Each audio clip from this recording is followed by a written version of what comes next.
believed in it. I believed in it then, I believe in it now. We will work with the UN Security Council for the necessary resolutions, but the purposes of the United States should not be doubted. The Security Council resolutions will be enforced. Bush had taken the Iraq issue to the UN, but many in Blair's team were now nervous that Blair's transatlantic balancing act carried huge risks, as Britain's man in Washington recalls. My obsession sitting in Washington was that there was going to be a train smash at the end of it. And I remember sending a report saying, for God's sake, one of the things you've got to watch out for is exhausting the UN processes, or UN process, which we had in principle agreed with the Americans would actually mean something different to them from what it meant to us. Leave alone the rest of the Security Council, and we would find ourselves in a situation at some juncture where the Security Council, the majority of the Security Council were over there, and the United States was there, and where the hell would we be? Blair was facing a skeptical public at home. His case for war was based on Saddam's possession of weapons of mass destruction.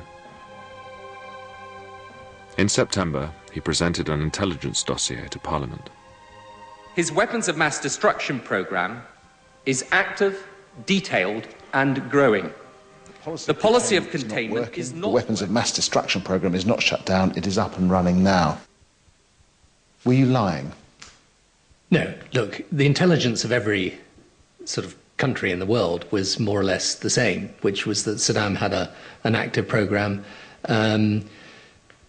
The fact is that Saddam had used chemical weapons against his own people. The inspectors, when they'd left those years back, had said that there was this massive amount unaccounted for. At no point were people saying, from any of the intelligence services, including our own, well, actually, you're barking up the wrong tree, it doesn't exist.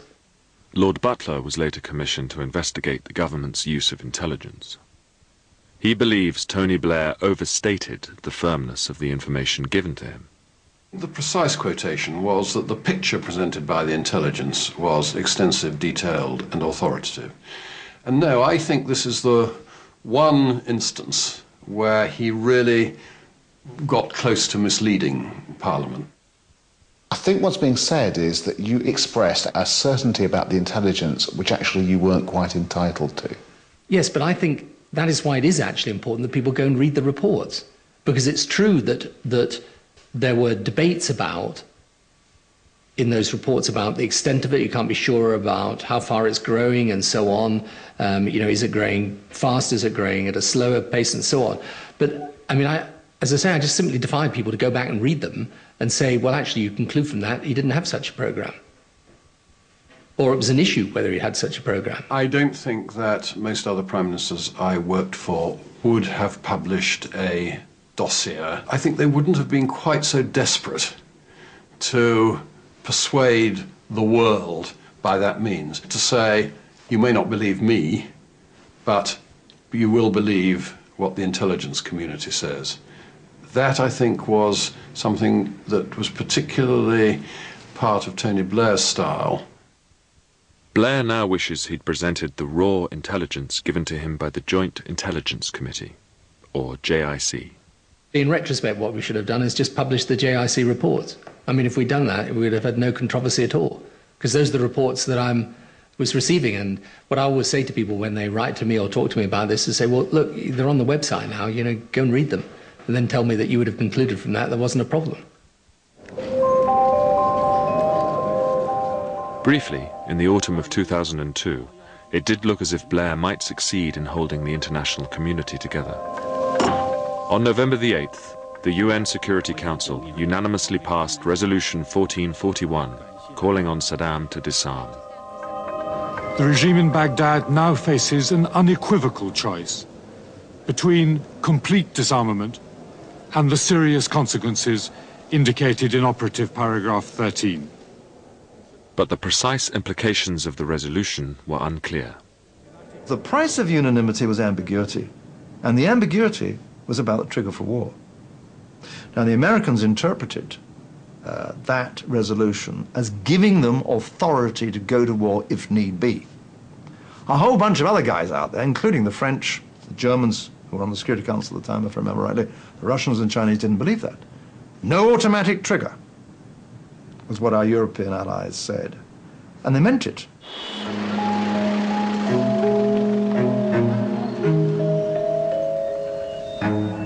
By the end of November, Saddam had bowed to American pressure and allowed inspectors back into Iraq. But as they searched over the following months, they failed to find any of Saddam's weapons of mass destruction.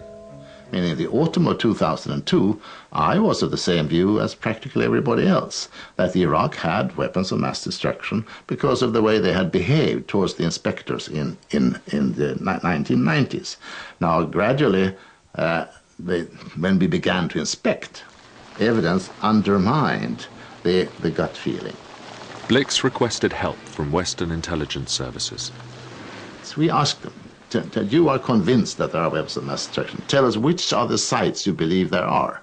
And we got perhaps 100 sites given by UK and US and others.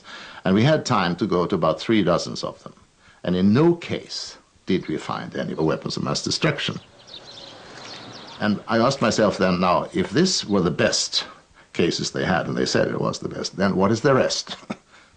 In January, President Chirac told Blix he didn't believe there were WMD in Iraq. He said that he didn't think there were any weapons of mass destruction. We then said to him that, look, your own intelligence services think so.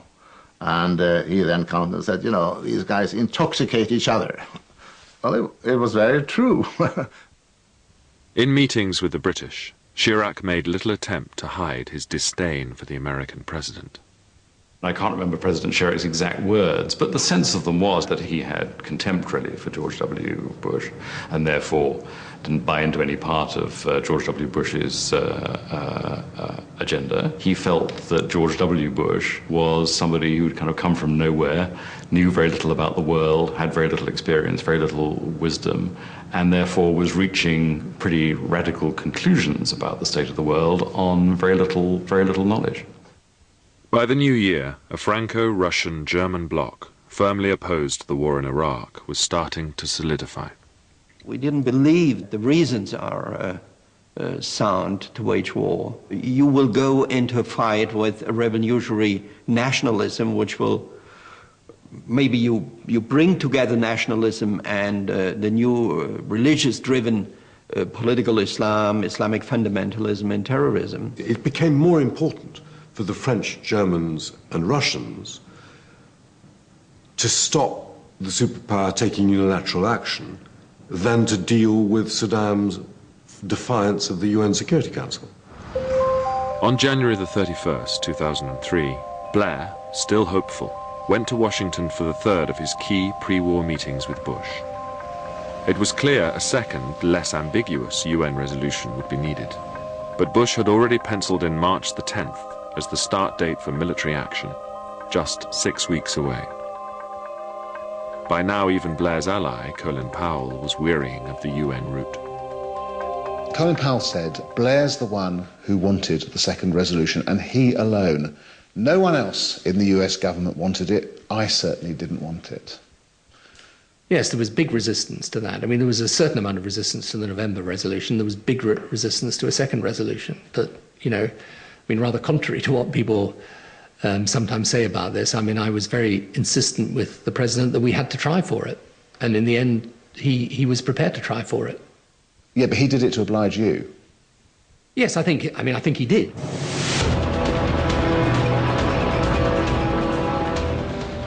The troop build-up was now accelerating in the Gulf. The British embarked on a diplomatic offensive. They needed to prevent the French or the Russians exercising a veto, but they also needed a majority on the broader UN Security Council, whose membership rotated. Junior Foreign Office Minister Valerie Amos was dispatched to Africa. I was actually asked by the Prime Minister to go and talk to the leaders of the 3 African countries that were on the Security Council at the time, Angola, Cameroon and Guinea. But in Cameroon, she found herself having to wait for President Biya, who was in Paris talking to President Chirac. I spent quite a lot of time watching the rain come down in a very, very green Cameroon. Eventually, Amos saw all three African leaders, but the French were hot on their heels. The French foreign minister at the time, Dominique de Villepin, made a journey immediately on the back of my visit to exactly the same countries to talk to those leaders. Amos was forced to return to Africa to counter the French influence. British diplomacy was struggling. I went down to talk to the presidents of Mexico and Chile on the instructions of Tony Blair, and it was quite clear they felt things were being rushed, and they also felt they were under terrific pressure in a very seriously divided Security Council. They didn't want to be made to choose. Some in Blair's team felt American efforts for a second resolution were half-hearted. London felt that if the Americans engaged and really tried to look for Security Council votes, then people would have to respond to American pressures. There was a lot at stake in all of this. And I certainly don't feel, looking back now, that the Americans ever really put their shoulders to the wheel on this, because they were saying to themselves, we've got to humour the Brits. We will go and do this anyway, whether the Brits are there or not. I can remember him asking me to make phone calls, which I did, but it was all in an effort to help our friends and allies be in a better position to eventually accomplish a mission that we all had come to the conclusion that needed to be done.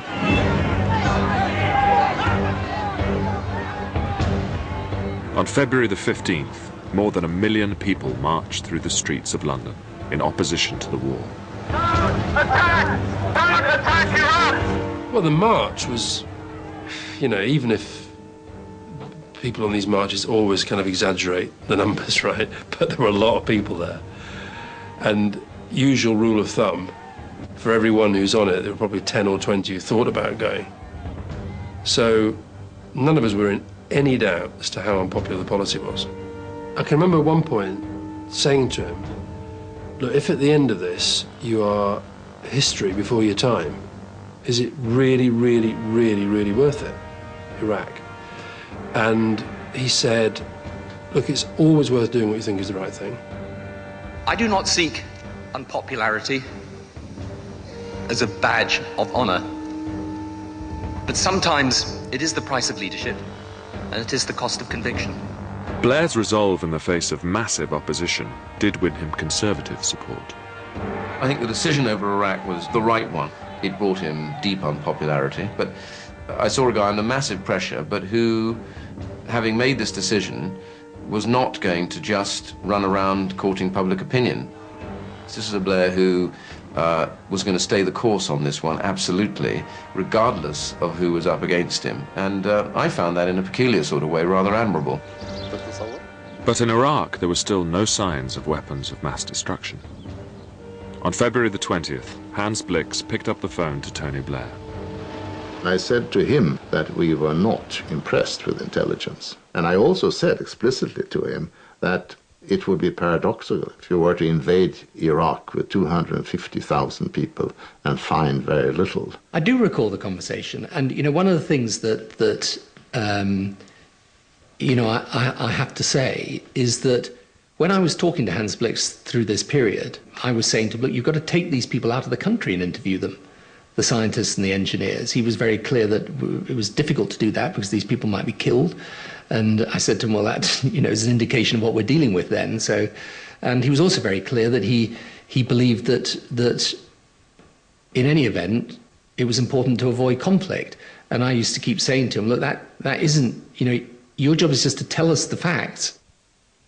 As he wrestled with the dilemmas facing him, Blair confided in an old friend. He was trying to be faithful to this transatlantic relationships, be faithful to the transcontinental relationships. He wanted to keep his European work together, and he wanted the NATO allies to stay together, all of us. It became obvious that the Bush people had decided they just wanted to go, and they didn't care whether the weapons were there or not, or they didn't care anything they did. They wanted to do this war. The Kosovo strategy of a united international front was unraveling. Blair's gamble had failed. Even he couldn't bridge the transatlantic gulf this time.